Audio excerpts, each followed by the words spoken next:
तो हेलो भाई लोग, कैसे हो आप सभी। क्योंकि आज हम बात करने वाले हैं कुछ फिल्मों के कलेक्शंस के बारे में, कुछ वेब सीरीज के रिव्यू के बारे में, और भाई अल्लू अर्जुन के कुछ अपडेट्स के बारे में, और जिगरा मूवी के टीजर कहो या फिर थिएट्रिकल ट्रेलर कहो उसके बारे में। सबसे पहले तो बात करेंगे ताजा खबर के बारे में, क्योंकि भाई भुवन बम यानी कि बीबी की वॉइस की जो प्रोडक्शन है उसके तले बनी हुई ताजा खबर सीजन 2 जो है डिज्नी प्लस हॉटस्टार पर रिलीज हो चुकी है। लेकिन भाई जिस तरह का मजा ताजा खबर में था ना, वैसा मजा ताजा खबर 2 के अंदर बिल्कुल भी नहीं है।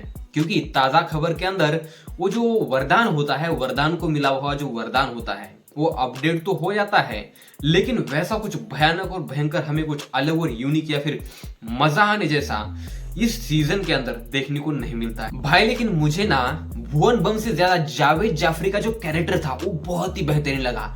क्योंकि भाई जिस तरह से मीनिंगफुल डायलॉग इस सीजन के अंदर या फिर इस सीरीज के अंदर बोले गए हैं, मतलब भाई इंसान के चाहने से अगर सब कुछ हो जाता तो बात ही क्या थी। और दूसरा वो डायलॉग जो महबूब भाई वाला था, जो कि भुवन बम ने बोला था, वो काफी बेहतर, भले ही वो वल्गर डायलॉग है लेकिन डायलॉग है तो मीनिंगफुल। सीरीज के अंदर पूरे 6 एपिसोड है और 6 के 6 एपिसोड 30 से 35 मिनट के अंदर के ही है।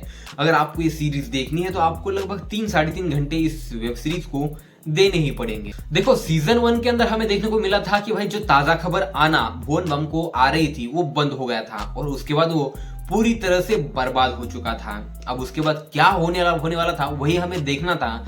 लेकिन ये जो सीजन है सीजन 2 वो हाइप तो बना पाया लेकिन ऑडियंस को मजा नहीं दे पाया जो कि सीजन 1 ने दिया था। और जहां पर हमें सीजन 1 के अंदर भुवन बम का कैरेक्टर बहुत ही बलगरा हुआ या फिर सारे के सारे दोस्तों को धोखा देता हुआ दिखाई देता है ना, तो धोखा असल में क्यों देता है, किस लिए देता है, ये सारी चीजें आपको सीजन 2 के अंदर एक्सप्लेन कर दी गई है भाई। जैसे ही 3 एपिसोड खत्म होते हैं तो जो ताजा खबर होती है वो अपडेट हो जाती है, और जो अपडेट करने वाला सीन था और जिस तरह से उन्होंने दिखाया था ना, तो ऐसा लग रहा था कि वसंत गावड़े की जिंदगी बदलने वाली है या फिर वशा कुछ ऐसा बड़ा करने वाला है जिसकी उम्मीद ना तो आपने की होगी ना मैंने की थी। लेकिन वैसा सीरीज के अंदर कुछ भी होता हुआ नहीं दिखाई देता है। सीरीज फिर से वैसा ही कुछ जिस तरह से पहले सीजन के अंदर हमें ट्विस्ट देकर छोड़ देती है सीजन 2 के लिए, वैसा ही आपको सीजन 2 के अंदर एक ट्विस्ट देकर छोड़ देती है सीजन 3 के लिए। तो भाई मेरे हिसाब से ताजा खबर जो उतनी बेहतरीन वेब सीरीज नहीं बन पाई जिस तरह से मैंने एक्सपेक्ट किया था। आपको कैसे लगी कमेंट में जरूर बताना। तो बढ़ते अपनी अगली खबर की तरफ। बात करते हैं देवरा मूवी के बॉक्स ऑफिस कलेक्शन के बारे में। क्योंकि भाई देवरा मूवी का बॉक्स ऑफिस कलेक्शन जो निकल के आया है और जिस तरह का बड़ा अमाउंट निकल के आया ना, ऐसा लगता है कि ये कलेक्शन फेक ही है और लगभग 90% लोगों को ये कलेक्शन फेक ही लगता होगा। अब देखो मेकर्स ही जानते हैं कि किस तरह से 172 करोड़ रुपए जो है वो इसका कलेक्शन आया है। अगर देखा जाए तो पूरे इंडियन फिल्मों के अंदर 10 फिल्में हैं जिन्होंने लगभग 100 करोड़ के ऊपर की ओपनिंग की है, और 5वें नंबर पे आती है अपनी देवरा मूवी जिसने 172 करोड़ रुपए का वर्ल्ड वाइड कलेक्शन किया है। पहले दिन जिस तरह से मेकर्स ने पोस्टर रिलीज किया जिससे लोगों को इतना बड़ा धक्का लगा था और इतना बड़ा सदमा लगा था कि उससे वो बाहर नहीं आ पाए थे। उससे पहले दूसरा दिन आता है और दूसरे दिन का पोस्टर आता है 243 करोड़ रुपए। भाई मुझे भी ये सच नहीं लग रहा था और अभी भी नहीं लग रहा है। पता नहीं इतना ज्यादा कलेक्शन किस तरह से बता रहे हैं मेकर्स और किस वजह से हो रहा है इस फिल्म का, मुझे भी नहीं पता।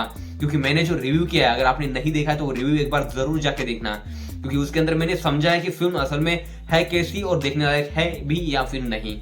तो भाई इस मूवी का कलेक्शन मुझे समझ में नहीं आ रहा है। और जो तीसरे दिन का कलेक्शन आया है उसका पोस्टर है 301 करोड़ रुपए। भाई देवरा के मेकर्स से मैं एक ही बात बोलना चाहूंगा, अगर रियल में इतना कलेक्शन नहीं है आपका तो आप दिखा भी क्यों रहे हो, और अगर है तो अच्छी बात है यार, आप जो दिखा रहे हो अगर वो सच है तो ठीक है, आपके लिए वो सच ही है, लेकिन मुझे और ऑडियंस को तो सच ये नहीं लग रहा है। और बात करें यहाँ पे देवरा के डायरेक्टर की यानी कि कोरटला शिवा की, तो उनकी जो पिछली फिल्म थी जो कि मेगा स्टार चिरंजीवी और मेगा पावर स्टार अपने रामचरण के साथ आई थी जिसका नाम था आचार्य, वो भी कुछ ऐसे ही थीम के ऊपर बनी हुई फिल्म थी। 2-4 गांव दिखाए हैं, समुद्र की यात्रा करते हैं, लूटते हैं, ऐसा बहुत कुछ दिखाया है फिल्म के अंदर। वैसा ही आचार्य के अंदर भी दिखाया था कि एक गांव है जिसके ऊपर बहुत ही जुल्म हो रहा है और उस जुल्म को मतलब पूरी तरह से मिटाने के लिए मेगा पावर स्टार यानी कि मेगा स्टार चिरंजीवी की एंट्री होती है। और रामचरण के होते हुए भी वो फिल्म बॉक्स ऑफिस के ऊपर मतलब सुपरहिट नहीं हो पाई।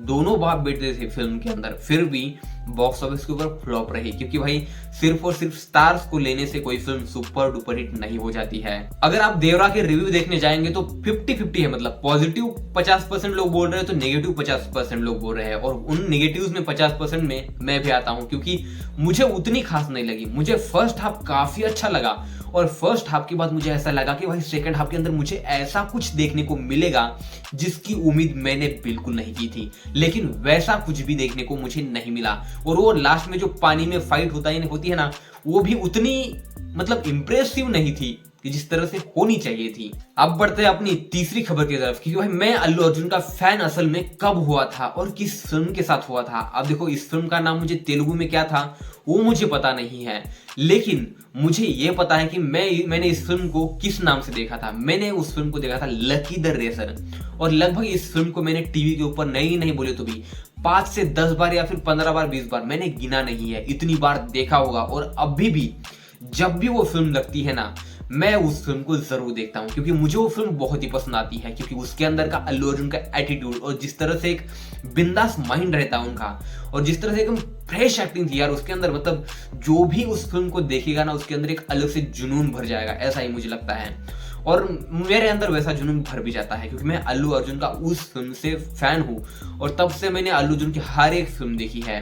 अब देखो, आर्या हो, आर्या 2 हो, सन ऑफ सत्यमूर्ति हो, या फिर अला वैकुंठपुरमुलु हो, पुष्पा द राइज, क्योंकि भाई ये फिल्म ना मेरे जिंदगी की अल्लू अर्जुन की सबसे बेस्ट फिल्म है, और इसी के लिए अल्लू अर्जुन को नेशनल अवार्ड भी मिल चुका है। तो भाई लोग, आपको क्या लगता है कि Pushpa the rule box office पे कितने रिकॉर्ड बनाएगी और किसके किसके रिकॉर्ड तोड़ेगी, मुझे कमेंट में जरूर बताना। और आप लोग इस फिल्म के लिए कितने ज्यादा एक्साइटेड हो, क्योंकि खबर निकल के आई है कि नवंबर महीने के अंदर आपको पुष्पा का एक छोटा सा ग्लिम्स को हो, टीजर को हो, कुछ भी को, जो कि देखने को मिल सकता है। अब देखते हैं कब तक आता है।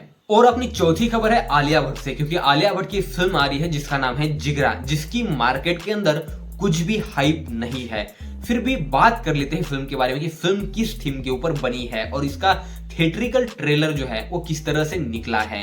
अब देखो, जब मैंने जिगरा का ट्रेलर देखा तो मुझे ऐसा लगा कि भाई एक बहन का भाई है जो कि विदेश में जाता है, और वहीं पर उसे पकड़ लिया जाता है और पकड़ के जेल में भी डाला जाता है, और उसे अलग अलग तरीके से टॉर्चर भी किया जाता है। और यही फिल्म की कहानी होने वाली है। उसे छुड़ाने के लिए आलिया भट्ट की एंट्री होती है।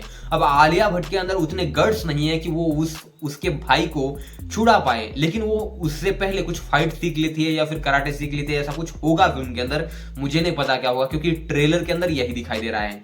अब देखते हैं कि एक बहन अपने भाई के लिए किस हद तक जा सकती है, क्योंकि भाई तो किसी भी बहन के लिए किसी भी हद तक जा सकता है, क्यों है कि नहीं। आलिया भट्ट की जिगरा 11 अक्टूबर को आपके नजदीकी सिनेमाघरों में लगने वाली है। तो कौन कौन देखने जाने वाला है आलिया भट्ट की जिगरा फिल्म को, कमेंट में जरूर बताना। तो बढ़ते हैं अपनी अगली 5वीं खबर की तरफ। तो भाई, बहुत दिनों पहले अरशद वारसी और प्रभास के बीच जिस तरह की कंट्रोवर्सी क्रिएट हुई थी और उसे जिस तरह से आग लगी थी और सोशल मीडिया पे हर जगह पर वही बातें हो रही थी, तो उसी की माफी जो है अरशद वारसी ने एक वीडियो में मांग ली है, जहां पर वो बोलते हैं कि मैंने उस कैरेक्टर को गलत बोला था, ना कि प्रभास को, और ऑडियंस ने कुछ अलग ही समझ लिया। लेकिन भाई, आपने जो भी बोला हो, हमें तो वैसा ही लगा कि आपने प्रभास को ही गलत बोला, और आपने असल में बोला भी था। पता नहीं आपका इंटेंशन क्या था उस टाइम पे, मुझे भी नहीं पता, लेकिन मुझे भी वो सुनकर बहुत बुरा लगा था। और अगर आपने किसी भी और फंक्शन पे जाकर प्रभास के बारे में किसी ने एक सवाल पूछ लिया और उसके बाद उन्होंने जो रिप्लाई दिया है, उससे ऐसा ही लगता है कि भाई अरशद वारसी खुद अपने हाथों से, मुंह से, जिस तरह से भी हो,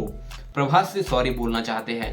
क्योंकि भाई, आपको सॉरी बोलना भी चाहिए, भले आपने किसी भी इंटेंशन से बोला हो उन्हें, लेकिन भाई बोला तो था आपने, इसलिए माफी मांगना आपको जरूरी था, जो आपने शायद मांग ली है, भले ही अलग तरीके से, लेकिन माफी मांग ली है।